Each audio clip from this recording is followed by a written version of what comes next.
전 세계의 바다 아래에서 전개되는 무력의 균형이 다시금 거세게 요동치고 있습니다. 과거의 해상 경쟁이 단순히 보유한 함정의 숫자를 늘리는 차원이었다면 지금의 양상은 그 결이 완전히 다릅니다. 조용히 수면 아래에서 움직이던 잠수함 전력이 전 세계 군사력의 판도를 뒤집을 수 있는 핵심 전략 자산으로 급부상했기 때문입니다. 이로 인해 미국과 중국이라는 초강 대국은 물론 전통적인 유럽의 해군 강국들과 남미 국가들까지 이 거대한 승부처로 뛰어들고 있습니다. 흥미로운 점은 이 치열한 경쟁의 소용돌이 중심부에서 가장 압도적인 존재감을 드러내고 있는 국가가 바로 대한민국이라는 사실입니다. 이러한 흐름은 국내보다 해외의 주요 군사 전문 매체들이 먼저 포착하고 분석하기 시작했습니다. 최근 미국의 해군 전문 매체인 네이벌 뉴스는 미 해군이 버지니아급 공격 잠수함인 매사추세츠함을 공식적으로 인도받았다는 소식을 비중 있게 타전했습니다. 이는 미 해군 역사상 25번째 버지니아급 잠수함의 등장을 알리는 신호탄이었습니다. 이 잠수함 한 척을 건조하기 위해 미국 전역에 흩어진 약 1천여 개의 협력업체가 참여했다는 사실은 이것이 단순한 무기 도입을 넘어선 국가적 차원의 초대형 프로젝트임을 시사합니다. 그렇다면 미국은 왜 이토록 다급하게 잠수함 전력을 확충해야만 하는 것일까요? 해외의 군사 전문가들과 언론들은 그 이유를 명확하게 분석하고 있습니다.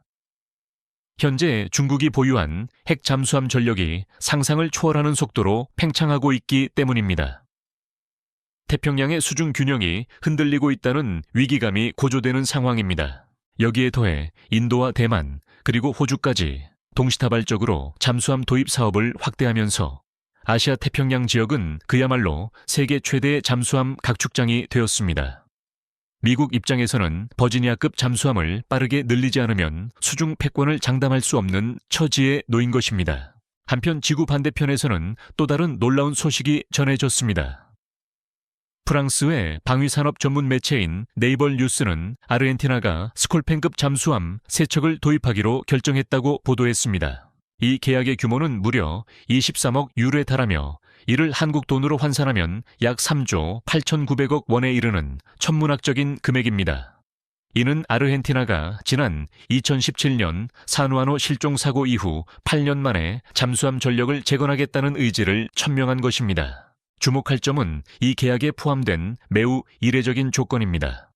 경제적인 어려움을 겪고 있는 아르헨티나의 상황을 고려하여 프랑스는 첫 번째 잠수함이 인도되는 시점에 대금을 지급받는 파격적인 방식을 제안했습니다.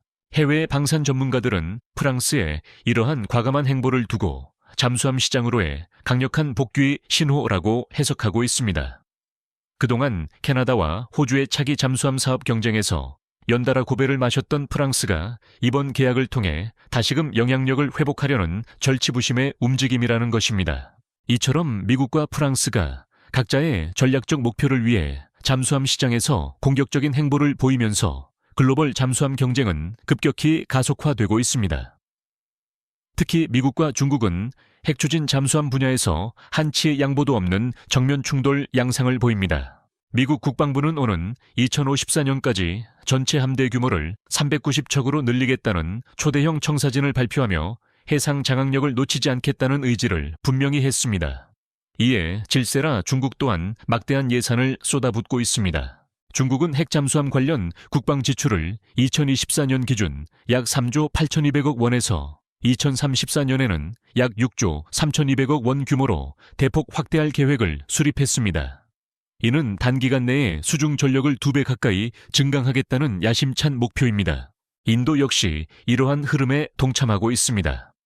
인도는 2035년까지 약 46조 5,100억 원이라는 거금을 핵 잠수함 개발 및 도입에 투입하겠다고 선언했습니다. 그중 25조 원은 오직 자국산 공격 잠수함 6척을 건조하는 데 사용될 예정입니다. 이 모든 국제적인 움직임은 결국 하나의 본질적인 질문으로 수렴됩니다. 왜 지금 전 세계는 막대한 예산을 감수하면서까지 잠수함 전력 강화에 사활을 걸고 있는가 하는 점입니다. 그리고 이 경쟁이 심화될수록 과연 어느 나라가 가장 큰 전략적 이익을 얻게 될 것인가에 대한 물음입니다. 바로 이 지점에서 해외 유력 언론들이 공통적으로 주목한 나라가 대한민국이었습니다. 현재 전 세계 조선 산업은 거대한 침체와 구조적 모순의 소용돌이 속으로 빨려 들어가고 있기 때문입니다. 세계 최강이라 불리는 미국조차 자국의 조선 산업 기반이 쇠퇴하면서 심각한 위기를 맞고 있습니다. 숙련된 제조 인력이 턱없이 부족하여 계획된 함정과 잠수함을 제때 건조할 여력조차 부족한 것이 미국의 현실입니다. 전통의 강호였던 유럽 역시 상황은 다르지 않습니다. 만성적인 인력 부족과 노후화된 생산 설비로 인해 과거의 명성에 걸맞은 생산 능력을 보여주지 못하고 있습니다. 급감한 생산성은 납기 지연과 비용 상승이라는 악순환을 낳고 있습니다. 한때 세계 조선 시장을 호령했던 일본은 기술 인력의 맥이 끊기면서 과거의 경쟁력을 상실했다는 평가를 받습니다. 기술 전수가 원활하게 이루어지지 않으면서 고도화된 잠수함 건조 기술을 유지하는 데 어려움을 겪고 있는 것입니다. 중국은 저가 벌크선 중심의 물량 공세로 시장을 장악했으나 한계에 봉착했습니다. 첨단 기술이 집약된 군함과 잠수함 분야에서는 여전히 품질 문제와 신뢰성 논란을 해결하지 못하고 있어 서방 국가들의 대안이 되기에는 역부족입니다. 조선 산업은 특성상 기계 부품 하나를 교체한다고 해서 생산성이 즉시 회복되는 분야가 아닙니다. 선박 건조에는 고도로 훈련된 숙련공이 필수적이며 그 숙련도는 최소 10년에서 20년 이상의 현장 경험과 노하우가 축적되어야만 발휘될 수 있습니다. 하지만 대한민국은 이 모든 위기 상황에서 예외적인 존재로 평가받고 있습니다. 현재 대한민국의 조선 산업은 고급 기술 인력과 최첨단 자동화 설비, 그리고 이미 세계 시장에서 검증된 잠수함 및 함정 생산 능력을 모두 갖춘 사실상 유일한 완전체이기 때문입니다. 전 세계가 안보 불안으로 인해 잠수함과 군함을 시급히 늘려야 하는 상황이지만 정작 이를 제대로 만들어낼 수 있는 나라는 극히 드뭅니다. 공급망이 무너질수록 준비된 한국의 조선 및 방산 경쟁력은 더욱 빛을 발하고 있습니다. 따라서 지금의 국제 정세는 한국에게 위기가 아니라 다시 오기 힘든 절호의 기회를 제공하고 있습니다. 한국은 이미 3,000통급 잠수함을 독자적으로 설계하고 건조할 수 있는 능력을 갖춘 세계 8번째 국가라는 타이틀을 보유하고 있습니다. 단순히 건조 능력만 갖춘 것이 아닙니다. 최근 한화오션이 성공적으로 진수한 KSS-3 배치2 장형 실함은 3,600통급의 거대한 플랫폼에 최신 리튬 배터리 체계를 탑재하여 세계 최상급의 디젤 잠수함으로 평가받고 있습니다. 단순한 군사 전력의 증강을 넘어 기술적 그리고 산업적 측면에서도 한국이 세계 잠수함 시장의 새로운 중심축으로 부상하고 있는 이 현상을 해외 매체들은 매우 민감하게 분석하고 보도하고 있습니다. 국내외의 여러 보도에 따르면 캐나다는 현재 추진 중인 12척 규모의 차기 잠수함 도입 사업에서 한국의 모델을 가장 유력한 대안으로 검토하고 있습니다. 심지어 캐나다 총리가 한국의 조선소를 직접 방문해 장형 실함의 내부를 시찰했다는 사실은 이러한 관측에 무게를 실어줍니다. 동남아시아의 전략적 요충지인 필리핀 역시 한국산 잠수함 도입을 적극적으로 논의하며 한국의 기술력에 깊은 관심을 보이고 있습니다. 이는 한국의 잠수함이 아시아 태평양 지역의 안보 지형을 바꾸는 핵심 변수가 되고 있음을 방증합니다. 지금까지 살펴본 흐름은 명확합니다. 전 세계 잠수함 시장은 단순한 수요의 증가라는 파도를 넘어 거대한 지각 변동을 겪고 있습니다. 그리고 그 변화의 한가운데서 한국의 잠수함 기술력은 과거와는 비교할 수 없는 독보적인 존재감을 드러내고 있습니다. 해외 시장에서도 이전에 없던 강력한 경쟁력을 확보하며 전통적인 방산 강국들을 위협하고 있습니다. 이를 지켜본 국내외 전문가들의 분석 내용은 상당히 충격적이기까지 합니다. 잠수함 경쟁이 격화될수록 가장 큰 전략적이고 경제적인 이익을 독점하게 될 국가는 결국 한국이라는 결론이 도출되고 있기 때문입니다. 도대체 한국의 잠수함이 어떤 과정을 거쳐 세계 무대에서 게임 체인저로 등극하게 되었는지, 그리고 왜 지금의 혼란스러운 국제 상황이 한국에게는 다시 없는 기회가 되는지 심층적인 분석이 필요한 시점입니다. 이제 잠수함 경쟁은 각국에 있어 선택의 문제가 아닌 국가 생존이 걸린 필수적인 과제로 변모했습니다. 미국을 시작으로 중국과 인도, 그리고 프랑스와 호주에 이르기까지 모든 국가가 천문학적인 예산을 쏟아부으며 수중 패권을 차지하기 위한 무한 질주를 시작했습니다. 현재 한국은 단순히 배를 잘 만드는 조선 강국을 넘어 세계 잠수함 패권을 위협하는 실질적인 강자로 자리 잡았다는 평가가 지배적입니다. 미 해군 전문지가 보도한 매사추세츠함의 인도 소식은 역설적으로 미국이 얼마나 다급한 상황인지를 보여주는 단면입니다. 태평양에서 중국의 공격형 핵 잠수함 숫자가 기하급수적으로 늘어나자 미국은 버지니아급을 매년 2척씩 실전 배치하며 맞불을 놓고 있습니다. 이는 냉전 시대 이후 가장 치열한 건함 경쟁이라 해도 과언이 아닙니다. 프랑스 또한 아르헨티나의 스콜펜 잠수함 3척 계약을 위해 23억 유로라는 거액의 차관을 즉각 승인해주며 잃어버린 시장 점유율을 되찾기 위해 안간힘을 쓰고 있습니다. 이는 단순한 무기 판매를 넘어선 국가의 자존심과 미래 해양 패권에 걸린 거대한 싸움입니다. 하지만 이 치열한 전장에서 단 하나의 국가만이 조용하지만 확실하게 전 세계의 시선을 사로잡고 있습니다. 바로 한국이 독자 개발한 KSS-3 배치2 장영실함입니다. 이 잠수함에 대해 외신들은 비핵 추진 잠수함이 도달할 수 있는 기술적 정점이라고 극찬하고 있습니다. 세계 디젤 잠수함 기준을 새롭게 정립한 플랫폼이라는 평가가 나올 정도로 장영실함의 존재감은 압도적입니다. 3,600. 통읍의 배수량을 자랑하는 장영실함은 잠수함 발사 탄도미사일을 10발이나 탑재할 수 있는 강력한 화력을 갖추고 있습니다. 게다가 리튬 배터리 시스템을 탑재하여 20일 이상 수중 작전이 가능합니다. 이는 3,000톤에서 4,000톤급 디젤 잠수함 중에서 세계 최고 수준의 기록이자 작전 지속 능력입니다. 일본이나 독일 그리고 프랑스 같은 전통적인 잠수함 강국들조차 리튬 시스템을 도입하는 과정에서 기술적 난관에 부딪혀 어려움을 겪고 있는 상황입니다. 하지만 한국은 이를 안정적으로 탑재했을 뿐만 아니라 실전 배치까지 완벽하게 끝냈습니다. 무엇보다 놀라운 점은 이 잠수함이 사실상 대한민국 기술 100%를 기반으로 완성되었다는 사실입니다. 잠수함 발사, 탄도미사일 발사관부터 시작해 전투체계와 소나, 그리고 배터리와 자망 제어 시스템에 이르기까지 핵심 기술이 모두 국산입니다. 겉모습만 한국산이 아니라 그 내부를 채우고 있는 소프트웨어와 핵심 부품까지 완벽하게 한국의 기술로 채워진 것입니다. 해외의 군사 전문가들이 가장 민감하게 반응하며 주목하는 부분이 바로 이 지점입니다. 잠수함은 한 국가가 보유한 과학기술의 총체가 집약된 결정체이기 때문에 독자적인 설계 능력을 갖춘 국가는 전 세계에서 손에 꼽을 정도로 적습니다. 그런 난공불락의 영역에 한국이 정면으로 뛰어들어 새로운 국제 표준을 세웠다는 분석이 지배적입니다. 이러한 기술적 자립과 성취 때문에 캐나다가 즉각적으로 움직이기 시작했습니다.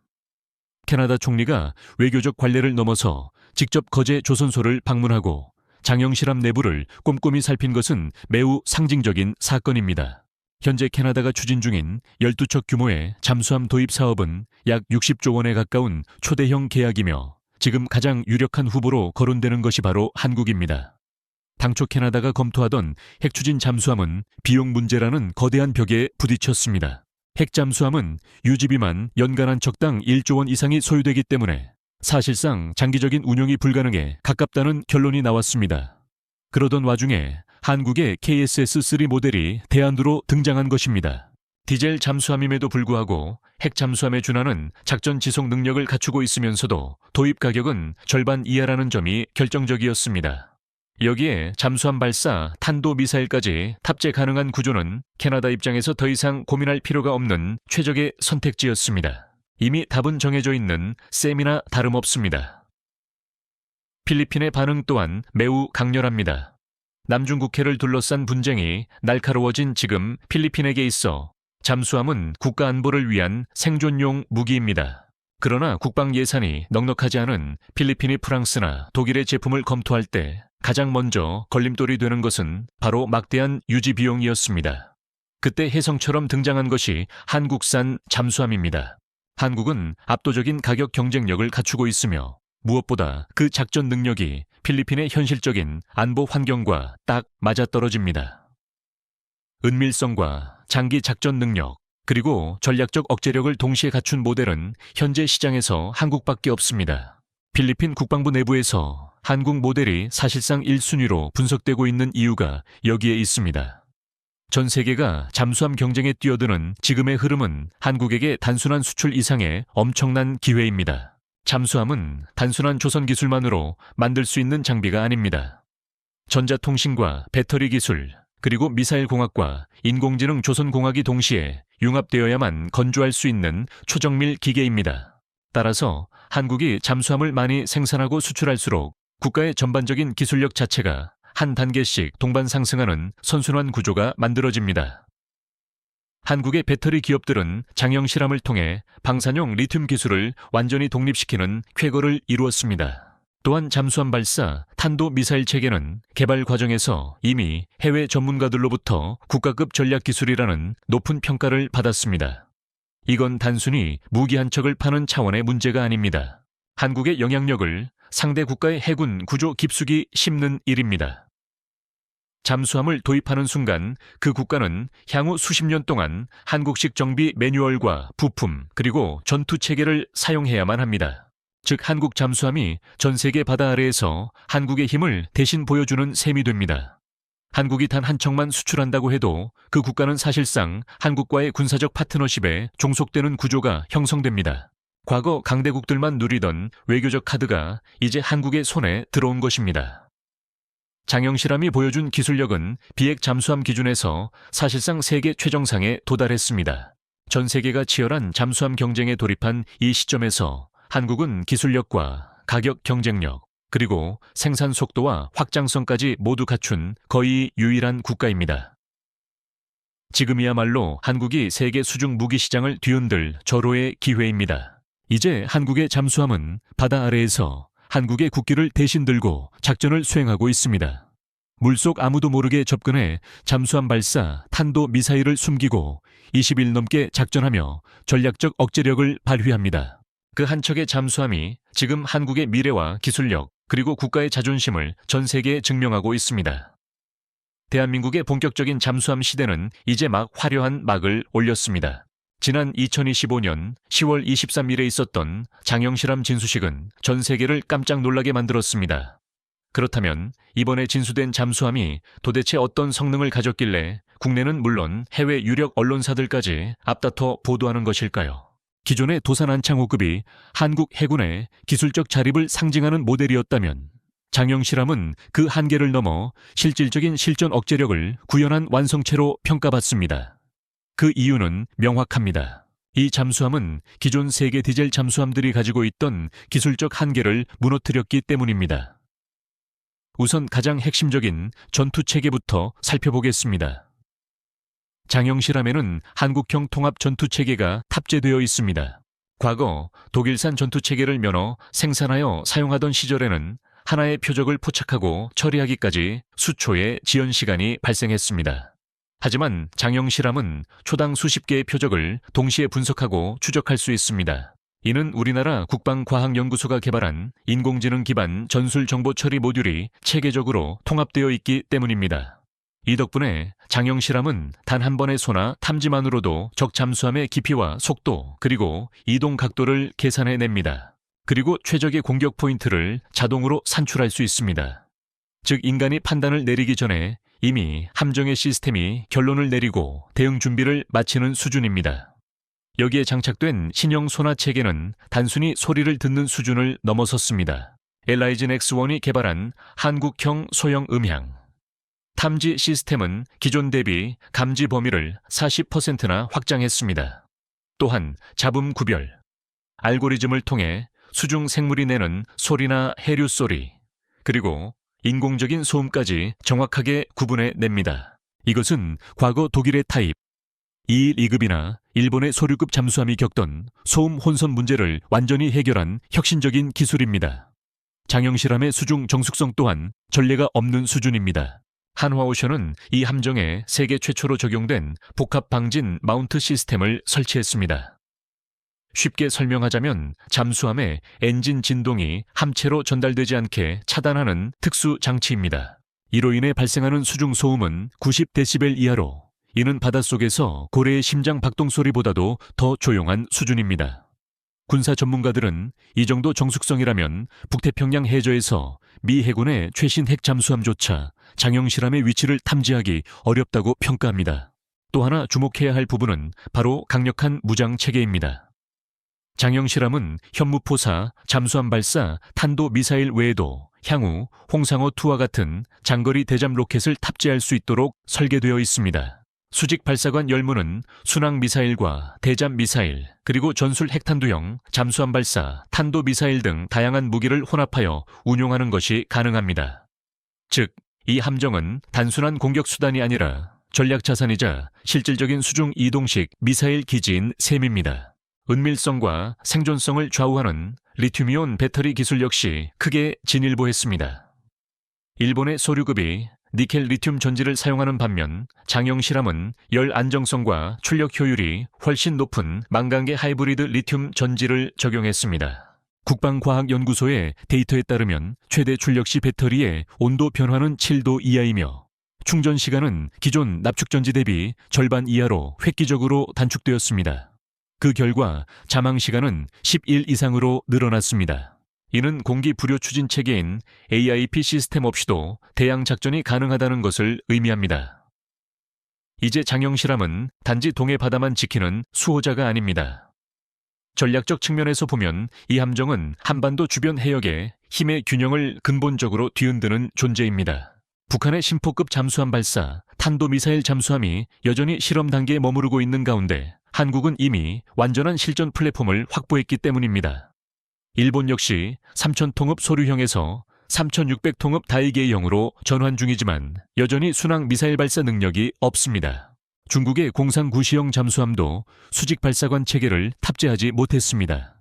즉, 비핵 보유 국가 중에서 수직 발사관 열문을 가진 유일한 디젤 잠수함이 바로 한국의 장영실함입니다. 이번 배치2 사업의 핵심은 역시 리튬이온 배터리입니다. 리튬 전지는 기존의 납축전지 대비 에너지 밀도가 2배 이상 높고 충전 속도도 3배나 빠릅니다. 덕분에 장영실함은 물 위로 부상하지 않고도 며칠 동안 연속 작전이 가능합니다. 해외 잠수함 전문가들은 세계 어느 디젤 잠수함보다도 오래 숨을 참을 수 있는 잠수함이라며 찬사를 보내고 있습니다.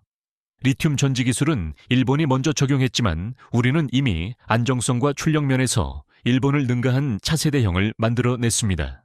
방사선 차폐와 온도 제어 기술까지 적용된 완전한 밀폐형, 안전 셀 구조로 개발되었으며 폭발 가능성은 사실상 제로에 수렴합니다. 또한 수직 발사관 수가 6문에서 10문으로 늘어난 점도 주목해야 합니다. 이는 단순히 발사관의 숫자가 많다는 의미가 아닙니다. 함정이 동시에 10발의 순항 미사일을 발사하여 다수의 표적을 타격할 수 있다는 뜻입니다. 타격 방향은 1500km 이상으로 평양은 물론 동북아시아 어느 지역도 사정권 밖이 아닙니다. 국내 언론에서는 한국이 이제 명실상부한 육상 타격용 잠수함 시대를 열었다고 평가했습니다. 이는 미국의 버지니아급이나 일본의 소류급조차 부러워할 만한 수준의 타격 능력입니다. 더구나 장영실함은 단순히 국산 잠수함이라는 의미를 넘어 전략 플랫폼으로서의 가치를 가집니다. 수직 발사관을 통해 발사되는 현무포사, 잠수함 발사, 탄도미사일은 사거리 500km급으로 북한 전역을 커버합니다. 북한이 자랑하는 신포급 잠수함보다 작전 지속 시간은 3배 길고 정숙성은 4배나 높습니다. 장영실함은 단 한 척으로도 동해 전체의 수중 균형을 바꿀 수 있는 게임 체인저입니다. 해외 군사 매체인 스트라이프스는 한국의 신형 디젤 잠수함은 핵 잠수함이 없는 국가 중에서 가장 강력한 해상 억제력을 제공한다고 보도했습니다. 실제로 동급 디젤 잠수함들과 비교해보면 그 차이가 확연합니다. 일본의 소류급은 2950톤, 독일의 타입 21이 CD급은 2500톤, 프랑스의 스콜펜급은 2000톤 규모에 불과합니다. 이에 비해 우리 잠수함은 덩치가 더 클 뿐만 아니라 작전 지속 능력 면에서도 월등히 앞서 있습니다. 특히 수직 발사관 장착수나 전투체계의 통합 능력에서 타 국가의 잠수함들은 비교 대상조차 되지 못합니다. 더욱이 미국산 무기체계를 전혀 사용하지 않고도 이 모든 복잡한 시스템을 독자적으로 통합했다는 점이 전 세계를 경악하게 만들었습니다. 그 결과 이번 진수식은 단순한 기술적 완성이라는 의미를 넘어 대한민국 해양방위 산업의 진정한 독립선언으로 평가받고 있습니다. 과거 미국의 기술력에 전적으로 의존하던 한국 해군이 이제는 잠수함의 설계와 건조, 그리고 무장까지 스스로 완결하는 단계에 도달한 것입니다. 그 험난한 과정 속에서 단 한 번도 포기하지 않았던 집념이 오늘의 결과를 만들었습니다. 이제는 오히려 세계가 한국의 기술을 뒤따라오고 있습니다. 잠수함 기술의 종주국이라 불리는 독일조차 한국형 리튬 전지 시스템의 안정성 데이터를 요청할 정도입니다. 일본 또한 자국의 차세대 소류급 잠수함 개발 일정에 한국형 공기 부료 추진 모듈 기술을 참고하고 있다는 소식이 들려옵니다. 이 모든 결과는 한마디로 요약할 수 있습니다.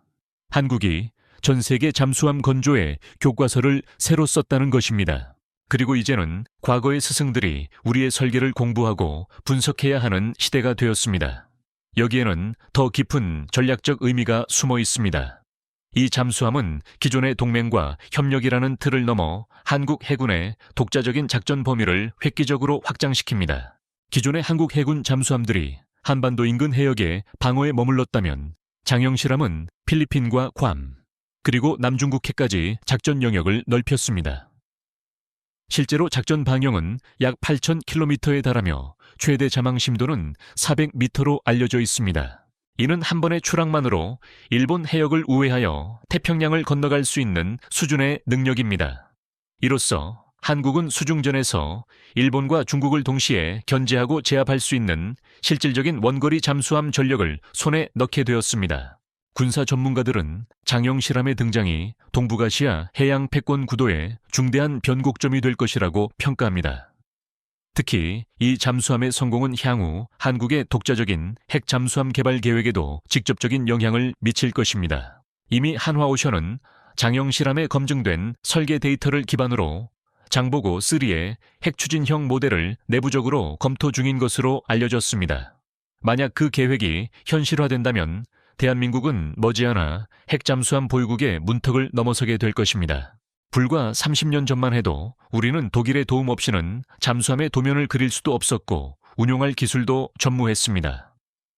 하지만 지금 우리는 그 독일의 잠수함보다 더 조용하고 더 멀리 항해할 수 있는 최첨단 잠수함을 우리 손으로 만들어 냈습니다. 한국은 이제 잠수함을 수입하던 나라가 아니라 세계의 표준을 제정하는 나라가 되었습니다. 일본이 필사적으로 따라잡으려는 소류급 개량형 모델은 이미 우리의 기술력을 뒤쫓고 있는 형국입니다. 유럽의 언론들은 이러한 현상을 두고 한국이 받아 밑의 규칙을 완전히 바꾸어 놓았다고 표현했습니다. 대한민국의 기술력이 만든 이 거대한 변화의 물결은 앞으로도 계속될 것입니다.